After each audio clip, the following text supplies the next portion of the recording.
Mereka berpuasa hampir full. Kapan? Rajab, Sya'ban, dan Ramadan. Bahkan Rasulullah sallallahu alaihi wasallam pada saat disebutkan oleh Ibunda Aisyah dalam sebuah hadis sahih, beliau mengatakan beliau baru bisa menggantikan puasa wajibnya pada saat masuk bulan Syawal. Kenapa? Karena Rasul nyaris berpuasa hampir sebulan penuh. Hari ini kalau kita dulu jarang berpuasa, maka puasalah mulai hari ini, bulan ini. Jangan salahkan orang yang berpuasa di bulan ini.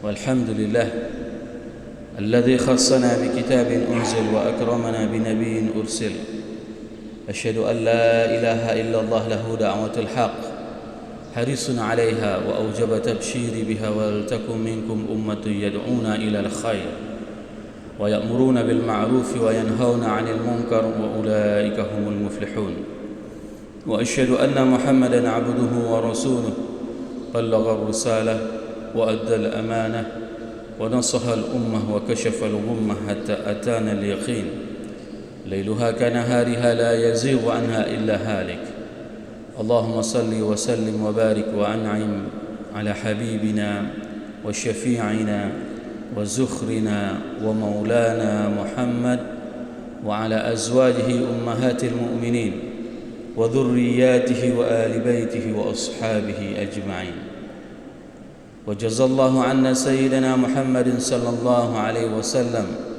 وما هو أهله رب اشرح لي صدري ويسر لي أمري واحلل عقدة من لساني يفقه قولي أما بعد.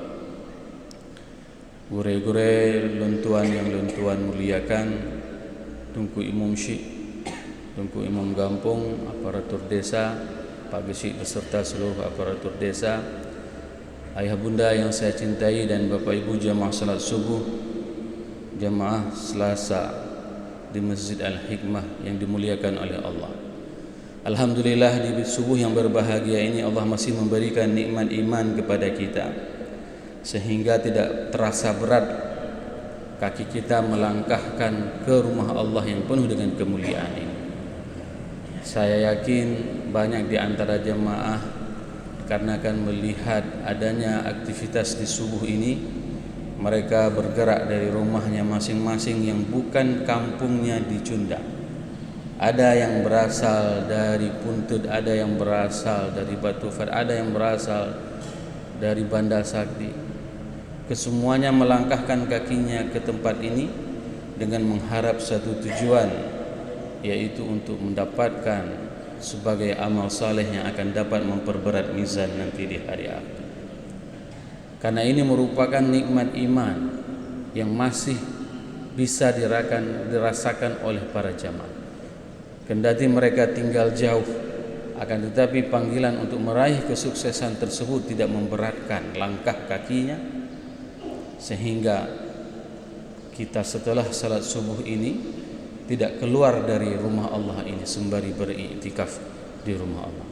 Semoga setiap kebaikan yang kita lakukan ini menjadi amal saleh yang akan dapat memperberat mizan kita nanti di hari akhirat. Allahumma amin. Bapak Ibu jemaah yang dirahmati Allah, salawat dan salam mari sama-sama kita sampaikan, sanjungkan kepada makhluk yang paling mulia, kekasih Allah.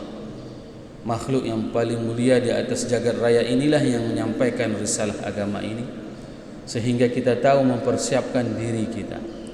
Apa yang harus kita lakukan pada saat kita terbangun dari pagi? Apa yang harus kita lakukan pada saat kita sedang melakukan salat subuh?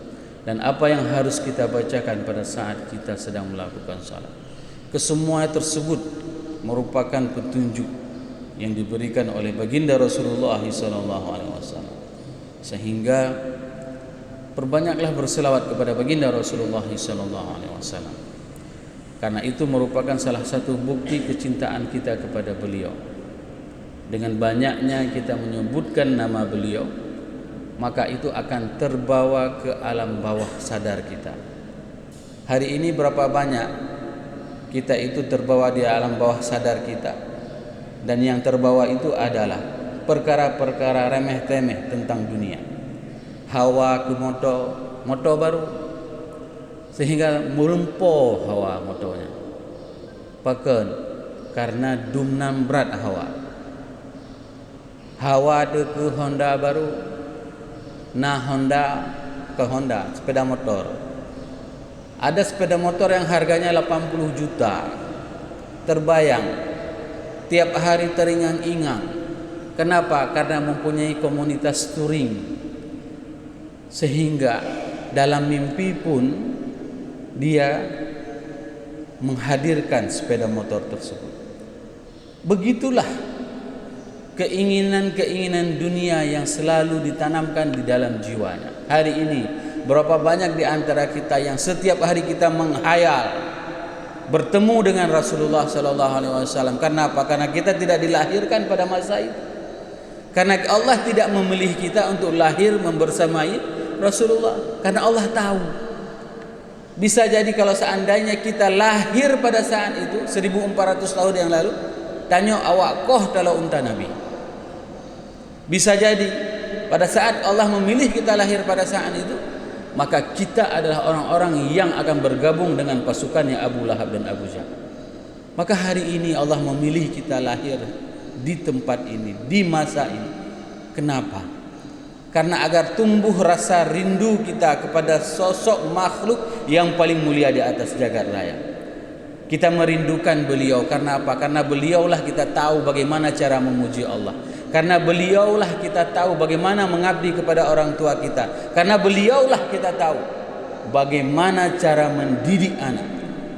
Maka oleh sebab itu perbanyaklah berselawat kepada baginda Rasulullah sallallahu alaihi wasallam, agar apa kelak pada saat kita dibangkitkan di hari akhirat, semua manusia akan mencari Nabi Muhammad sallallahu alaihi wasallam.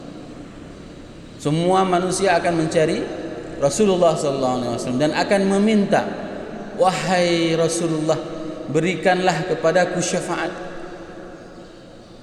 Ini adalah pintaan manusia semuanya. Tatkala seluruh umat manusia, umat Nabi Nuh, mereka datang kepada Nuh dan meminta syafaat kepada Nabi Nuh, maka Nabi Nuh pada saat itu tidak sanggup memberikan syafaat kepada umatnya.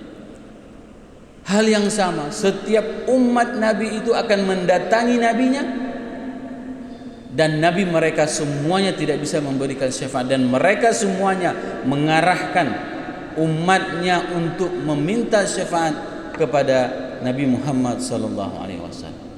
Bayangkan uronyo jumlah manusia yang di atas bumi 7 miliar. 7 miliar. Nyang gelam tak kira jamun paduk miliar akan nauri. Nyang gelam tak kira uke paduk miliar akan nauri. Dan mandum semuanya akan meminta syafaat kepada baginda Rasulullah sallallahu alaihi wasallam. Semoga jamaah yang berhadir pada subuh yang berbahagia ini merupakan di antara umat Nabi Muhammad sallallahu alaihi wasallam yang akan diberikan syafaat oleh baginda Rasulullah sallallahu alaihi wasallam, dan akan disuguhkan air dari telaga Kautsar dari tangan mulia tersebut. Allahumma amin. Hadirin jamaah subuh yang dirahmati Allah, hari ini merupakan hari ke-8 di bulan Rajab. Banyak kontroversi orang-orang yang membuat video-video singkat bahwasanya tidak ada amalan-amalan di bulan Rajab. Padahal salafus salih mereka menjadikan Rajab itu adalah sebagai bulan mempersiapkan diri. Orang-orang terdahulu 3 bulan itu mereka sudah memprepare, bahasa kami, sudah mempersiapkan diri untuk meraih nikmatnya Ramadan. Kapan mulai mereka memperbaiki diri mereka? Di bulan Rajab ini. Sedangkan di bulan Sya'ban mereka itu sudah menanam benih, dan di bulan Ramadan mereka tinggal memetik hasilnya. Maka sangat wajar hari ini kalau seandainya kebaikan-kebaikan itu tidak pernah kita lakukan di bulan Rajab ini, maka sungguh berat untuk melakukan kebaikan di bulan Ramadan. Dan Allah telah mengungkapkan keistimewaan bulan ini di dalam surat Taubah ayat 36, di mana Allah berfirman, A'udzubillahi minasyaitonirrajim, Bismillahirrahmanirrahim. Inna iddatash syuhuri indallahi 12 syahran fi kitabillah yawma khalaqas samawati wal ardi minha arba'atun hurum dzalika ad-dinul qayyim fala tadhlimu fihinna anfusakum wa qatilul musyrikina kaffah kama yuqatilunakum kaffah wa'lamu annallaha ma'al muttaqin. Shadaqallahul azim. Allah memberikan keistimewaan dengan menyebutkan jumlah bilangan bulan, yaitu 12 bulan. Inna iddatash syuhuri 'indallahi 12 syahran.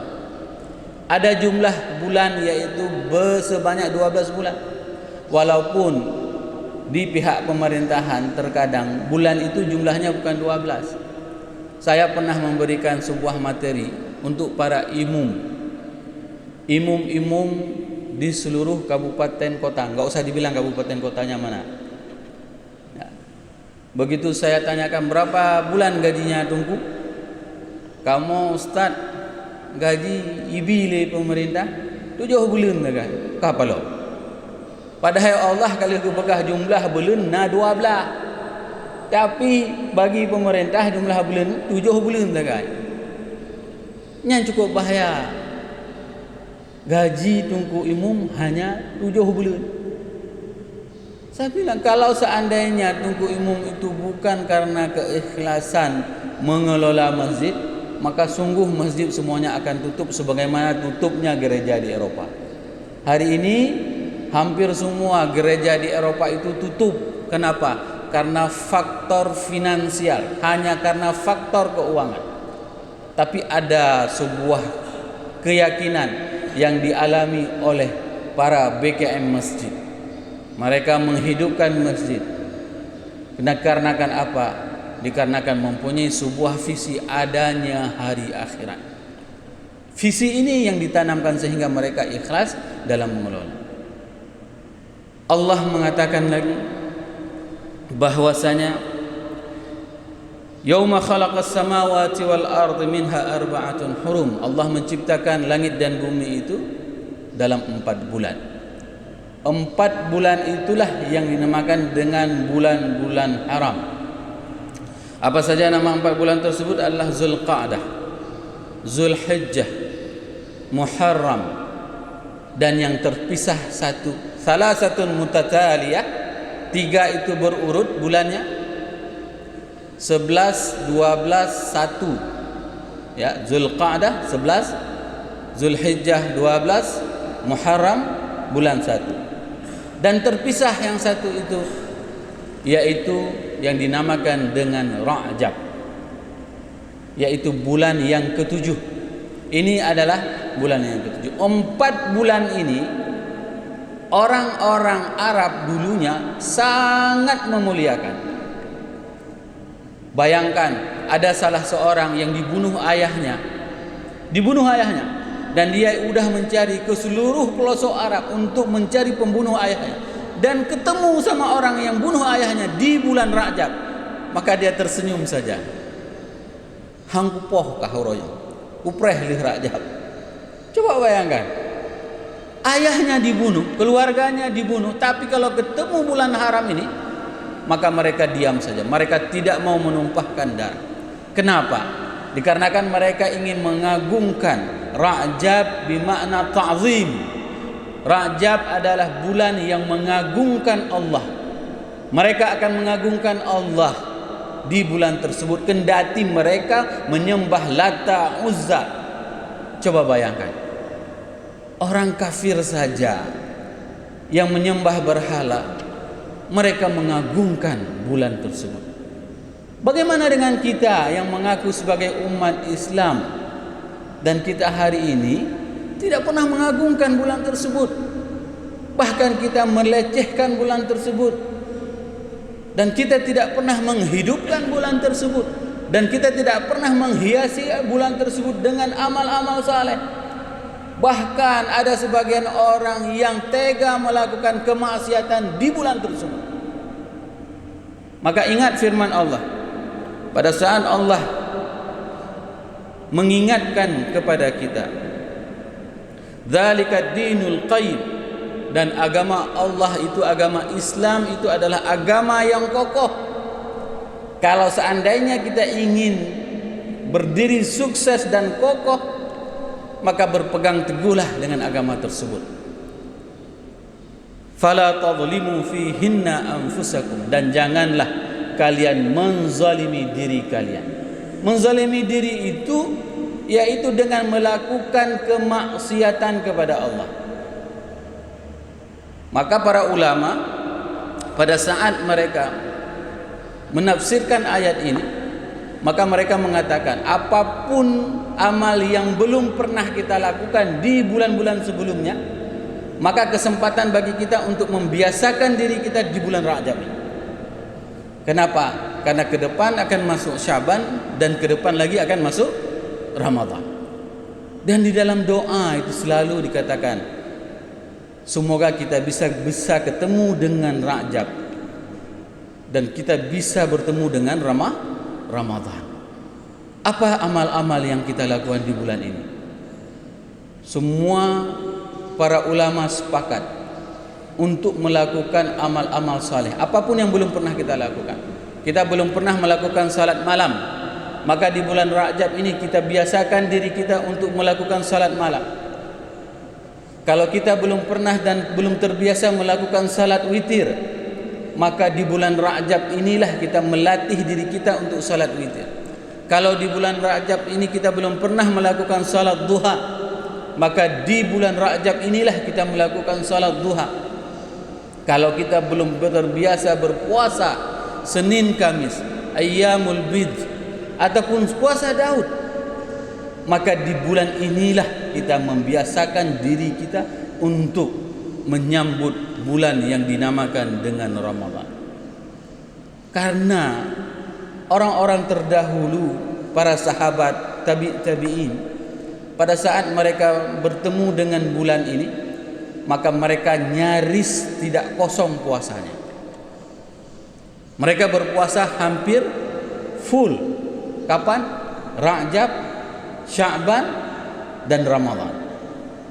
Bahkan Rasulullah SAW pada saat disebutkan oleh Ibunda Aisyah dalam sebuah hadis sahih, beliau mengatakan beliau baru bisa menggantikan puasa wajibnya pada saat masuk bulan Syawal.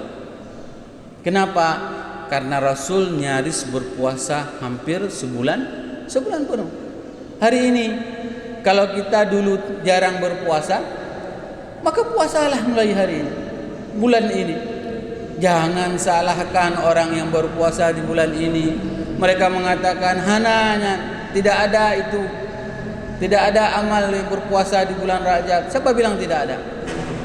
Para ulama semuanya sepakat bahwasanya mengagungkan bulan ini dengan melakukan amal saleh itu merupakan cara kita mengagungkan Allah. Meninggalkan kemaksiatan di bulan Rajab ini, itu adalah cara bagi kita mengagungkan Allah. Hari ini berapa banyak kemaksiatan itu masih dilakukan. Maka berazamlah pada diri kita untuk tidak melakukan kemaksiatan tersebut. Saya sangat sedih di salah satu masjid di Kota Lok Semai, saat sesama pengurusnya mengatakan, Ustadz, yang imam tadi itu dia masih main apa namanya yang tekan-tekan tuh, judi online, main chip, masih main chip, jadi imam. Ya. Kenapa? Karena dia merasa dirinya sudah tertutupi dengan baju jubahnya, sudah tertutupi dengan pecinya. Tapi ada orang, Allah menampakkan aibnya. Maka saya katakan, siapapun yang melihat orang seperti itu, maka nasihati. nasihati orang tersebut, jangan sampaikan aibnya, tapi kita tidak boleh lagi mengikutinya karena dia merupakan orang yang fasik. Berapa banyak orang yang di bulan ini masih main judi online? Dengan judulnya apa? Trading. Hari ini sudah diubah namanya. Judi itu diubah namanya dengan trading. Padahal kerjaannya apa? Tebak naik sama tebak turun. Coba lihat beberapa platform bisnis katanya. Dan pada saat saya melihat iklannya, sungguh luar biasa. Biar saya yang akan jadi kaya, jangan sampai Anda jadi kaya. Ayo bergabung dengan platform ini katanya. Begitu kita masuk, kita melihat tebak naik dalam 1 menit ataupun turun dalam 1 menit. Apa bedanya dengan orang melempar anak panah? Kalau dulu secara tradisional judinya itu adalah melempar anak panah ataupun melempar dadu. Hari ini itu sudah dikemas dalam bentuk digital. Maka bulan ini adalah bulan untuk meninggalkan judi online. Bulan ini adalah bulan untuk tidak melakukan perzinaan. Saya selalu mengatakan bahwasanya zina itu perintahnya di dalam Al-Quran itu adalah wala taqrabu. Jangan kalian dekati. Baik mentang-mentang katruk ke dia umuzi dia abut, tak teh keimanan mengebegah leu dengan Aceh jaman, menyebab peng rut rupiah, menyebab inang putuh janggut. Kenapa? Karena itu memang bukan untuk dites. Sehingga Al-Quran sendiri sudah mengingatkan kita, wala taqrabu, jangan kalian dekati zina. Oh, saya ini kan sudah pernah ceramah, enggak apa-apa kalau berduaan sama seorang wanita yang bukan mahram. Siapa kita? Tingkat Nabi Yusuf saja, Nabi Yusuf ayahnya Nabi dan dia Nabi, beliau mengatakan apa? Laula ar-ra'a burhana rabbi, kalau saya tidak melihat cahaya Tuhan. Apa cahaya Tuhan? Para mufassirin, Imam Ibnu Katsir menjelaskan di dalam tafsirnya, Nabi Yusuf melihat ayahandanya Yakub. Itu pada saat apa? Falamma Hammad bihi wa hammad bihi. Ketika Nabi Yusuf dan Zulaikha itu sudah berduaan di dalam ruangan, tidak ada pakaian satupun, maka syahwatnya naik. Nyambe dah pegah ke hana syahwat nanya, lum kamalim, hana li syahwat, hana pade. Tingkat Nabi kepegah lagi. Pada saat berduaan, maka syahwatnya naik, nafsunya naik. Maka pada saat itu apa yang terjadi? Beliau melihat sosok ayahandanya Yakub. Dan para mufassirin mengatakan pada saat itu Nabi Yakub menampar Nabi Yusuf, getampar oleh ayah. Dan ini yang terjadi. Salah seorang teman kita pada saat dia itu digoda, dia seorang pejabat, pada saat dia tugas ke luar daerah dinas, diberikan fasilitas. Begitu dia masuk ke dalam hotel, ya, dilihat sudah ada perempuan di dalam ruangan, dalam hotel. Tidak, siapa? Saya isi kamar ini. Lihat bagaimana fasilitas hotelnya. Sudah ada hotel, ada isi lagi. Begitu dia ingin coba berzina, maka nampak wajah anaknya. Dia bilang sama saya, Ustaz, waktu lu nak bubuk zina, wajah si abang. Ini menandakan apa? Hubungan emosional pada saat dia membesarkan anaknya, dia besarkan dengan keimanan, dia titipkan dengan keimanan. Tapi hari itu dia hampir tersilapkan. Pada saat dia akan terjerumus dalam perzinahan, maka nampak wajah anaknya. Urangnya beda, coba-coba ada pegat lah kan, pun ada wajah anak tu. Hana kan de. Baik jateh teh. Olon lu ateh lagi nya. Pun adro untuk ayah halung enggak tampal lu. Hana dro, baik dia fikir roh dan Nabi Yusuf. Baik dia fikir ayah dan Nabi Yakub. Handro adanya. Sebab memang beda adanya. Maka ji Bulan Rajab adalah bulan kita meninggalkan segala bentuk perzinahan. Jangan pernah kita membuat situasi yang akan mengantarkan kepada perzinahan. Kenapa? Karena maksiat tersebut adalah maksiat yang tidak akan terputus mata rantainya. 80% ibu-ibu yang curhat ke saya mengatakan tentang nasib anak perempuannya, Ustaz, anak saya sudah musibah. Apa musibahnya? Anak saya hamil di luar nikah. Pertanyaan saya bukan kok bisa, tapi pertanyaan saya bagaimana dengan ibu dulu? 80% itu adalah genetika dari orang tuanya. Kalau bukan ayahnya, pasti ibunya. Itu tidak akan pernah jatuh jauh dari pohonnya. Buah itu akan tetap jatuh dekat dengan pohon. Bayangkan 80% orang tua yang musibah anaknya hamil duluan itu dikarenakan perilaku dirinya dulu. Maka ini adalah kesempatan. Ya Allah, na ampun dosa long, nadam long menzina. Dalam hati beraya-raya nu modem nu dengar le rumah tampan. Lang hati, wate nu doa, bubul lah nu doa. Ya Allah, Tuhan ku long na menzina jaman. Nu putuh mata rantainya sampai yang dirasakan oleh anak le. Ini yang harus kita lakukan kapan? Di bulan Rajab ini. Bulan bagi kita untuk meninggalkan kemaksiatan. Kenapa kita meninggalkan kemaksiatan? Karena kita ingin mengagungkan Allah. Inilah fungsinya. Mengagungkan bulan Rajab ini adalah bulan pada saat kita meninggalkan seluruh kemaksiatan kepada Allah. Dan bahkan di Lok Semawe, malu kita di Lok Semawe. Kok ada prostitusi yang resmi? Coba Bapak nanti pergi lewat terminal jam 3 malam. Ihairon. Ya? Lewat terminalnya malam, oleh malam, kata dong-dong hinan. Lagi kan Lok Semawe. Nelewat oleh malam likut terminalnya. Kata dong-dong rena. Bang. Hai fikir dia ustaz, ada gerinya di bang. Nyan Lok Semawe. Maka tugas pemerintah raya, tanggung jawab pemerintah raya. Agar apa? Agar kemaksiatan itu tidak terjadi di kota ini. Dan kapan kita memberantasnya? Di bulan ini. Bulan ini adalah bulan bagi kita untuk meninggalkan segala kemaksiatan. Sebagaimana Allah mengatakan, "Fala tadhlimu anfusihinna, fala tadhlimu fihinna anfusakum." Dan janganlah kalian menzalimi diri kalian. Penzaliman secara kemaksiatan bisa seperti itu. Namun banyak lagi kezaliman-kezaliman yang dilakukan oleh manusia. Ya, yang kezaliman-kezaliman tersebut dilakukan oleh manusia.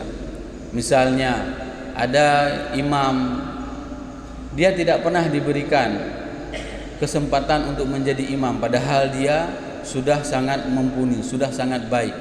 Tidak dikasih. Kenapa? Karena bukan dari sekolahnya, karena bukan dari lulusannya. Begitu juga dengan para penceramah, enggak boleh jadi khatib karena bukan dari sekolahnya. Padahal dia tahu kalau seandainya seseorang itu menjadi imam, banyak yang akan datang ke masjidnya. Padahal dia tahu kalau seseorang itu yang akan menjadi penceramah, banyak jamaah yang menantinya.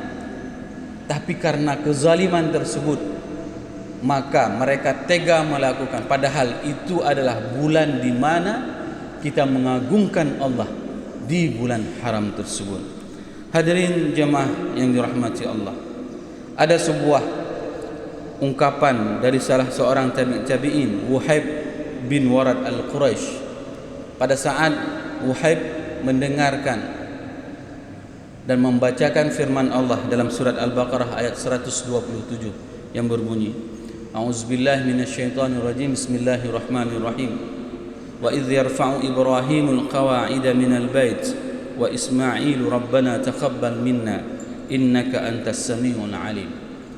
Wuhaib menangis membacakan ayat itu. Ditanyakan oleh anak muridnya, lalu Wahab mengatakan, bagaimana aku tidak menangis? Nabi Ibrahim itu adalah Khalilur Rahman. Nabi Ibrahim itu adalah kekasih Allah, dan dia diperintahkan oleh Allah. Diperintahkan oleh Allah untuk membangun rumahnya. Allah memerintahkan Nabi Ibrahim untuk membangun Ka'bah.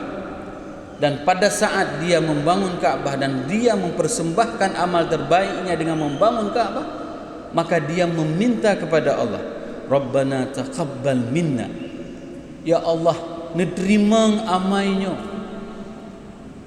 Yang uronyo tanyo tahadap kenan ta semahyang, gebangun rumahnya li Nabi Ibrahim.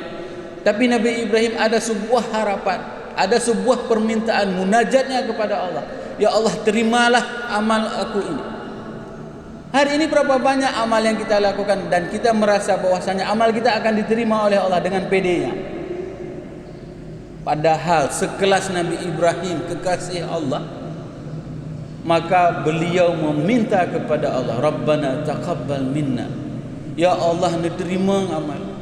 Begitu juga dengan kita. Begitu kita salat subuh tadi, kita bermunajat kepada Allah, ya Allah, terimalah amal saya.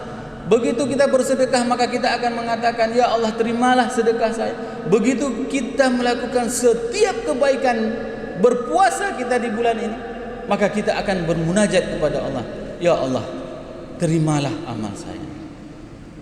Karena salah satu amal yang bisa menghimpun segala amal-amal yang lain yang dapat kita lakukan di bulan Rajab ini adalah dengan melakukan berpuasa sunat sebanyak mungkin.